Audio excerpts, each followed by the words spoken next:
Bonjour et bienvenue dans cette nouvelle capsule. La plupart des nouveaux vendeurs qui souhaitent entre autres mettre en vente des produits aux US me posent par mail ou par chat en fait beaucoup de questions sur ce qui se passe réellement avec ces fluctuations drastiques des tarifs ou des droits de douane de Trump. Alors, ces tarifs ont-ils un réel impact sur mes approvisionnements en Chine? Vais-je finaliser ma commande en Chine dans ces conditions? Pourrais-je renégocier un nouvel accord commercial avec mes fabricants chinois? Existe-t-il des alternatives d'approvisionnement ou des solutions provisoires ailleurs? Pourrais-je faire payer aux clients les droits de douane, les droits d'importation et tout le reste? Nous allons en parler en détail dans cette vidéo. En tout cas, j'ai remarqué que certains analystes ne sont pas sur la bonne voie en termes de droits de douane. Je vais vous expliquer ici l'impact de ces changements abrupts des droits de douane pour les vendeurs Amazon au cours des 2 ou 3 prochaines années. J'adopterai une vision long terme plutôt qu'une vision à court terme. Avec l'annonce par Trump des droits de douane allant jusqu'à 145%, beaucoup de vendeurs Amazon se demandent légitimement « Waouh, que va-t-il se passer ensuite ?» Pour celles et ceux d'entre nous qui ont lu des ouvrages comme Le Signe Noir de Taleb Nassim, qui explique comment les événements signes noirs, des événements hautement improbables et impactants, peuvent tout changer. Alors là, il s'agit manifestement d'un événement signe noir, mais ce n'est pas le seul à se produire. Mais avant de démarrer cette vidéo, laissez-moi me présenter. Alors pour les nouvelles personnes sur cette chaîne, bienvenue. Je m'appelle Tellimax, je suis un vendeur professionnel sur Amazon et j'enseigne sur cette chaîne en fait les techniques et les stratégies de l'e-commerce qui vont vous permettre de générer des revenus croissants et récurrents avec le business model Amazon FBA et le Private Label. Alors si vous êtes nouveau sur cette chaîne, je vous invite à vous abonner en cliquant sur le bouton s'abonner situé en dessous de cette vidéo pour recevoir les prochaines notifications vidéo. Et je vous promets toujours des contenus de qualité. Je vous ai mis en description ici mon e-book, les 5 étapes pour démarrer un business à succès avec Amazon FBA. Donc, à mon avis, ce n'est qu'un début d'une série d'événements qui vont se produire. Alors, si l'on regarde les déclarations de Trump il y a 20, 30, 40 ans, on constate en fait qu'il dénonce le terrorisme depuis très longtemps. Donc, quand on écoute ces déclarations, on constate qu'il ne s'agit pas ici de libre-échange, mais de commerce équitable, donc de fair trade. Mais plus encore, il s'agit ici plutôt d'emploi dans le secteur manufacturier américain ou de la fabrication, ou plus simplement en fait de la fabrication de produits aux États-Unis. Alors, pourquoi est-ce important pour Amazon FBA? Eh bien, tout d'abord, si vous vous posez la question, est-ce que je vais finaliser ma commande en Chine maintenant? La réponse est probablement non. Vous ne pouvez pas rentabiliser votre commande de Chine pour le moment. Existe-t-il des alternatives ou des solutions provisoires? Absolument. Pourriez-vous négocier un nouvel accord avec votre fabricant chinois? Probablement. Pourriez-vous faire payer les droits de douane, les droits d'importation ou tout le reste à vos clients Amazon? C'est possible. Mais au final, le signal est très clair ici. La situation reviendra aux États-Unis. Pourriez-vous maintenant importer votre couteau de cuisine fabriqué en Chine pour 1,09$ aux États-Unis et devenir compétitif? Pas encore, mais potentiellement bientôt. Si la Chine a dévalué sa monnaie pendant des décennies et a autorisé un solde commercial de 4 pour 1, donc pour chaque dollar de marchandises que les vendeurs Amazon FBA expédient de Chine vers les États-Unis, la Chine nous en envoie 4. Donc cela représente un solde commercial considérable. Alors, selon les statistiques publiques, 2% du PIB de la Chine provient des États-Unis. Cela semble peu, mais à mon avis, c'est assez peu rapporté. On sait ici en fait que l'administration Trump va combler toutes ces lacunes et tenter de rendre les choses plus équitables. Mais la raison principale est la suivante. Vous avez les sociétés Temu et Shein de l'autre côté. Alors, ces sociétés ont arrêté la publicité sur Google. Elles sont passées de la 4e à la 64e place en termes de publicité sur les GAFAM donc, surtout avec les applications sur Apple et tout le reste. Et c'est à cause de leur échappatoire, la règle de minimis, mais elle leur permettait en fait d'expédier des produits aux États-Unis sans payer de droits de douane si le prix était inférieur à 800$. Bon, cette règle de minimis a disparu. Toutes ces échappatoires sont donc comblées. Mais pourquoi? La Chine a-t-elle cessé d'expédier ses produits bon marché aux États-Unis? Je cite ici un responsable, et Trump a annoncé qu'il imposerait des droits de douane permanents de 10% dans avec presque tout le monde. Il veut supprimer l'impôt sur le revenu et taxer les autres pays pour les obliger à payer leur juste part, afin que les États-Unis, en fait, qui offrent donc une armée gratuite à la moitié du monde et pratiquent le protectionnisme, soient traités équitablement. Il met fin à tous ces programmes d'aide étrangère. Il exclut les US de tous ces programmes internationaux, de l'OMS, potentiellement Nations Unies, de l'ALENA, et j'en passe. Et en tant que vendeur Amazon, il faut donc adopter ici une vision à long terme. La vision à court terme est néfaste, ça ne fait aucun doute. La souffrance à court terme que nous allons tous subir est immense.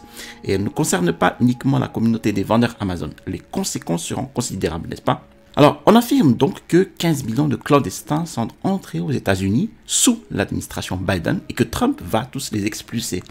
Quel est l'impact sur l'immobilier et le marché immobilier? Si les loyers atteignent des sommets et que l'on retire 15 millions de personnes de cette situation, bon, cela va faire baisser drastiquement les loyers. Trump a déjà fait baisser le prix du pétrole à 60 $ le baril. Donc je parie qu'il va descendre sous les 50 $ d'ici la fin de l'année, jusqu'à vraiment 40 $. Les coûts de l'énergie vont donc baisser. Et que se passe-t-il lorsque les tarifs douaniers augmentent? Que les coûts d'énergie baissent et que l'immobilier devient moins cher? Eh bien, cela crée un environnement propice à la construction d'usines. Les travailleurs pourront accepter ces emplois grâce à des salaires plus élevés, n'est-ce pas? Et il n'y a pas de main-d'œuvre bon marché sur le marché pour profiter de toutes les prestations sociales versées aux sans-papiers ou de l'assurance maladie versée aux non-citoyens, etc. Voilà donc le plan de Trump. Que cela vous plaise ou non, ce sont des faits concrets. Maintenant, en tant que vendeur Amazon, vous devez prendre conscience que votre approvisionnement pour le long terme en Chine s'effrite. Tout ce que vous fabriquez en Chine aujourd'hui doit donc revenir aux États-Unis à un moment ou un autre. La vraie question est de savoir quel est ce deadline entre aujourd'hui et demain. Et beaucoup de gens iront par exemple au Vietnam comme solution provisoire. Je pense que ce sera probablement possible en 2025. Ce sera peut-être même possible en 2026, même d'ici 2027. Il faudra être de retour aux États-Unis pour faire fabriquer vos produits. Et beaucoup seront perplexes, se demandant comment c'est possible, comment l'économie va fonctionner. Mais il faut avoir l'inéluctabilité de la situation. Même si vous n'y croyez pas, et c'est même au-dessus de mes compétences en géopolitique, le fait est qu'il est actuellement impossible de produire en Chine de manière rentable. Amazon s'est retiré de la production en Chine. Les fabricants de puces comme Nvidia, par exemple, annoncent un investissement de 500 milliards de dollars dans la production aux États-Unis. Cela va provoquer une réaction en chaîne d'autres investissements. On a même eu Honda, par exemple, qui va aussi fabriquer ses voitures aux États-Unis. Tout cela est en train de se mettre en place et cela va provoquer un boom industriel majeur aux États-Unis. Le problème, c'est que tout cela ne se fera pas du jour au lendemain. Il faudra 2, voire 3 ans, voire même plus pour mettre en place en fait une production de base. Il faut 1 an pour que les bâtiments soient à moitié construits, n'est-ce pas? Pas encore entièrement construits, mais suffisamment construits. Après la construction des bâtiments, il faut ensuite acquérir les machines. Et l'outillage, ça va prendre 6 à 12 mois. Ensuite, il faut trouver les bonnes personnes pour l'outillage, puis pour la fabrication. Au final, cela pourrait prendre près de 2 ans et demi, voire 3 ans. Donc, si vous avez 1000 unités commandées en Chine, vous pouvez peut-être réduire ce nombre à 500, par exemple, en attendant de voir ce qui se passe. Là, vous misez sur le moyen terme plutôt que sur le long terme. Et vous vous dites, eh bien, je ne sais pas trop quoi faire pour l'instant. Alors, si vous me suivez depuis des années, vous savez que j'ai toujours dit qu'il ne fallait jamais être en rupture de stock.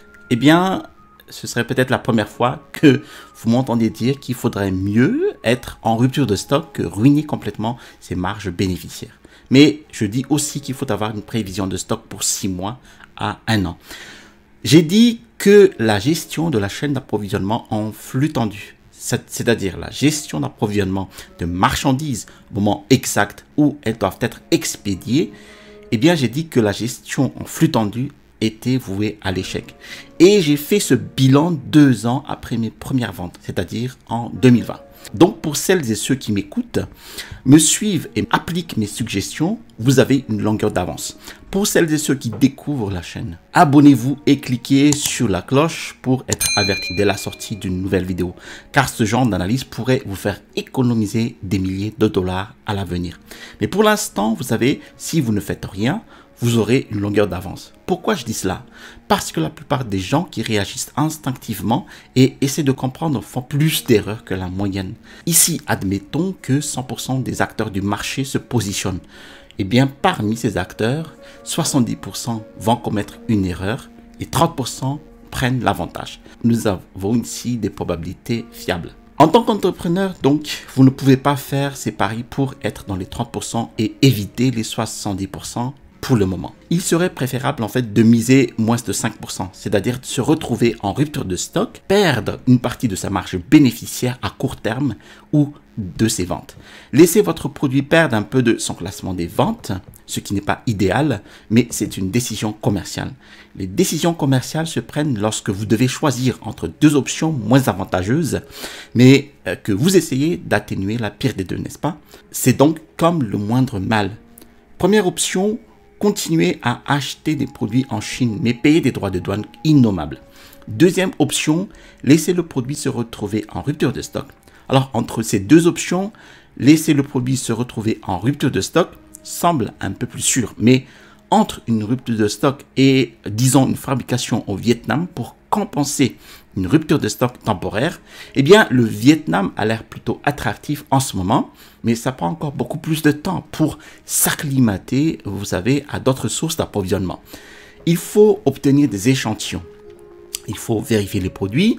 Il faut voir s'ils sont réellement capables de fabriquer vos produits. Après tout, certains pays pourraient améliorer considérablement certaines étapes d'approvisionnement. Il est assez facile en fait de trouver un pays capable de fabriquer vos vêtements. Il est plus difficile de trouver un pays capable de fabriquer tous les ustensiles de cuisine, étonnamment, comme le métal et le bois. Et combiner les deux, pour ainsi dire, est très difficile. En fait, ici, je vais lire une réponse de l'intelligence artificielle, donc de l'IA, sur les pays disponibles pour la fabrication de divers produits. Alors, selon l'IA, le Vietnam était le premier choix pour une alternative à la Chine et il était en tête en fait pour les vêtements et les chaussures. Alors, je suis presque sûr que Nike, Adidas et bien d'autres pays utilisent le Vietnam en ce moment. Ils vont probablement en fait voir des droits de douane spécifiques dans ces secteurs. Alors, je serais très prudent concernant les vêtements ou les chaussures provenant de Vietnam en ce moment.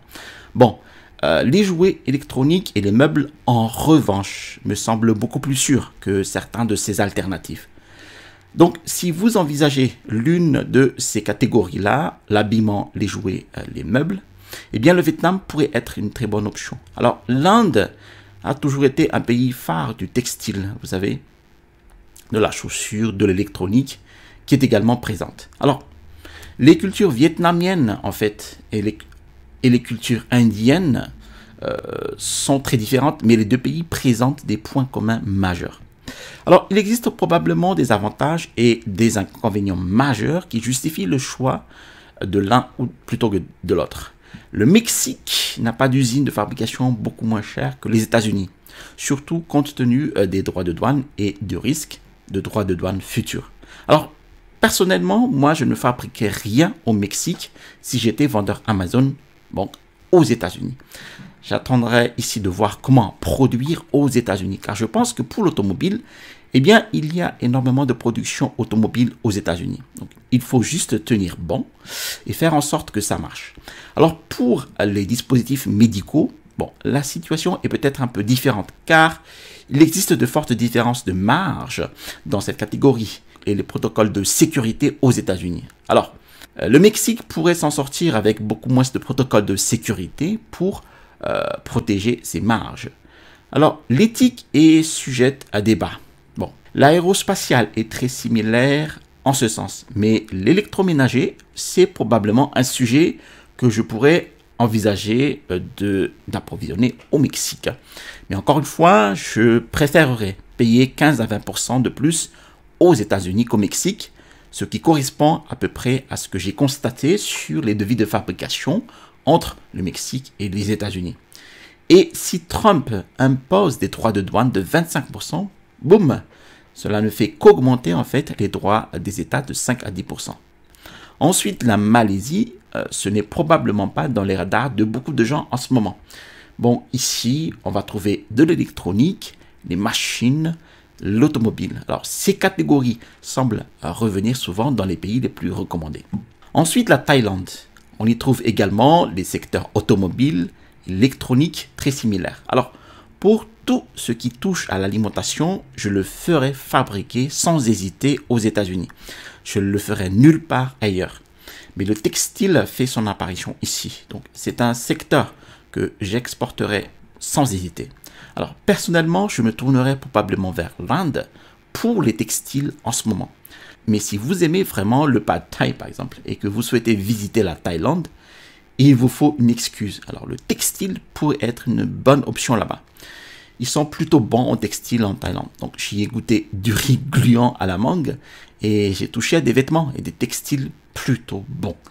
L'Indonésie, pour celles et ceux qui ne le savent pas, est juste à côté des Philippines. Ils ont des chaussures, du textile, de l'électronique et des meubles. Le Bangladesh, des textiles et les chaussures. La Turquie. La Turquie excelle dans certains domaines. Elle possède des industries automobiles, des machines, des textiles, et il n'est donc pas difficile d'en trouver. Il suffit de lancer la pierre et de frapper à ces pays-là.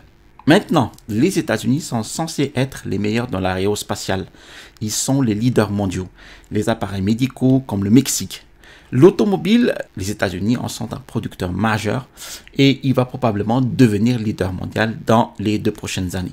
Les produits pharmaceutiques qui ne sont pas vendus sur Amazon sont donc un peu exclus. Et les vêtements techniques et de sport en particulier, qui sont probablement des articles haut de gamme entre 20 et 40 $, très probablement. Je serais méfiant envers l'Allemagne par contre et les nombreux pays de l'Union européenne. À moins qu'il n'ait une marque de haut de gamme en ce moment. Cela s'explique en fait par de nombreuses raisons, notamment le conflit ukrainien et l'armée. Mais les États-Unis ont une liste assez importante de militaires en Allemagne. Alors, je vais voir combien ils ont là-bas, 35 000 soldats d'après mes recherches, qui sont en Allemagne en provenance des États-Unis. Et vous savez, je ne vois pas cela se résorber, mais ils vont être confrontés au même problème d'immigration que les États-Unis tentent de résoudre actuellement. Et il y a une quasi-relation entre les compétences américaines et allemandes. En Suisse, une personne que j'ai coachée en fait à fabriquer des pinces à épiler en Suisse et qui les vend plus de 40 $ actuellement. Et ils ont très bien réussi au fil des ans. Alors, je sais donc qu'il est possible de fabriquer des produits en Suisse. J'ai des personnes coachées qui l'ont fait, mais l'essentiel des produits en Suisse, c'est le luxe. Donc, si vous essayez de produire du luxe en Europe, je dirais que oui, c'est probablement un choix sûr. Si vous essayez de faire autre chose que du luxe, je vous le déconseille vivement. L'un des points que vous constaterez et qui ne figure pas systématiquement sur cette liste, c'est que beaucoup de domaines dans lesquels la Chine excelle sont absents de ces pays alternatifs. Ici, on ne voit pas de pays susceptibles en fait de fabriquer des ustensiles de cuisine, par exemple. Pas de couteaux de cuisine, pas d'argenterie, pas de Tupperware et certains de ces plastiques et métaux de qualité inférieure à moins de 20 $ qui sont quasiment introuvables. Mais on trouve des chaussures, des automobiles en République tchèque ou au Brésil. On en trouve également au Pakistan, qui est également en fait très similaire à l'Inde sur le plan textile. La Russie avec ses machines et son armée et ses équipements énergétiques. Ce ne sont pas forcément des produits que la plupart des vendeurs Amazon vont regarder. L'Arabie Saoudite, toujours dans les équipements énergétiques, l'agroalimentaire, ne figure probablement pas sur la liste d'aucun vendeur Amazon. L'Afrique du Sud, avec ses nombreux enjeux géopolitiques, est probablement absente pour le moment. Je l'ignorerai probablement pour le moment. L'Irlande, avec ses dispositifs médicaux. Les Pays-Bas, avec ses produits pharmaceutiques et agroalimentaires. Le problème, c'est que les alternatives chinoises pour la plupart des produits fabriqués en Chine sont très rares. Alors, dans ce genre de situation où vous vous demandez quoi faire, la chose la plus probable à faire est d'observer. Maintenant, ceci étant dit, que pouvons-nous faire en attendant? Eh bien, par exemple, augmenter vos prix. Ne les augmentez pas de 50% du jour au lendemain, mais augmentez-les régulièrement de 2 à 5% à l'approche du Q4. Alors le Q4, c'est le 4e trimestre de l'année. D'accord? La probabilité de rupture de stock avant le Q4 dans les principaux secteurs d'activité d'Amazon est élevée. Alors, faites vos achats pour le Q4 dès maintenant. Vous allez économiser des centaines de dollars sur vos achats de Q4 si vous le faites maintenant. Alors, en tant que vendeur, augmentez vos prix tôt et misez à long terme. Ralentissez vos ventes, sachant que pendant les fêtes de fin d'année, beaucoup de vos concurrents seront en rupture de stock. Donc, ce sera une pratique que l'industrie des métaux précieux pratiquait autrefois pour ATMEX, The American Precious Metal Exchange. Alors moi, je connais un peu l'or et l'argent, et dès que le marché était très volatile, eh bien ATMEX prenait la décision de miser sur l'achat et augmenter ses prix rapidement, sachant que le secteur serait en rupture de stock et que la disponibilité serait limitée. Alors demain, vous pouvez faire la même chose qu'un vendeur Amazon. Vous pouvez ralentir vos ventes maintenant. Et c'est douloureux, c'est dur, regardez. Cela demande en effet de la persévérance, du courage, de la discipline si vous voulez. Mais si vous faites cela quand le Q4 arrive et que tout le monde est en rupture de stock, eh bien vous pouvez augmenter vos prix de près de 10% et vous allez réaliser des marges. Il faut payer un peu de stockage en attendant. Il faut les conserver et c'est difficile. Mais pour celles et ceux qui ont le stock de l'année, vous avez le meilleur des deux mondes. Vous pouvez vendre maintenant, vendre plus tard et augmenter vos prix plus tard. Mais au final, où va la rondelle du hockey dans notre métaphore actuelle? Eh bien, il faut trouver un moyen de fabriquer ces produits aux États-Unis dans le moyen long terme. Un autre conseil, si vous cherchez à vous lancer dans une nouvelle catégorie, achetez des produits déjà fabriqués aux États-Unis, comme des compléments alimentaires ou des produits pour bébés. Ce sont des catégories sur lesquelles je miserai beaucoup en ce moment, surtout pour les lancements de nouveaux produits. Et évitez toutes ces absurdités liées aux droits de douane ou tarifs de Trump. En attendant, je m'appelle Tellymax. Vous pourriez avoir besoin de prendre rendez-vous pour un coaching sur mon site web pour obtenir de l'aide concernant votre situation particulière. Vous pouvez également laisser un commentaire ici si vous avez des questions. Je vais créer du contenu autour des sujets qui vous seront utiles. Merci encore et je vous tiendrai au courant de l'évolution des droits de douane, mais ces 2 prochaines années vont être très difficiles. Alors, si vous avez apprécié cette vidéo, je vous invite à cliquer sur le bouton j'aime. Si vous avez apprécié d'autres vidéos de ma chaîne YouTube, abonnez-vous en cliquant sur le bouton s'abonner situé en dessous de cette vidéo pour recevoir les prochaines notifications vidéo. Je vous ai mis en description la vidéo ici, mon e-book, les 5 étapes pour démarrer un business à succès avec Amazon FBA. À l'intérieur de cet e-book, vous avez les étapes qui m'ont permis d'installer justement un business florissant sur Amazon. À l'issue du téléchargement de cet e-book, vous allez recevoir dans votre boîte mail un lien vers ma formation étude de cas d'un produit de niche. Vous trouverez ici le bouton pour vous abonner et à droite de cette vidéo, je vous montrerai en fait comment l'intelligence artificielle à travers ChatGPT va vous permettre de créer des images professionnelles pour Amazon FBA. Allez, à la prochaine vidéo et restez toujours curieux.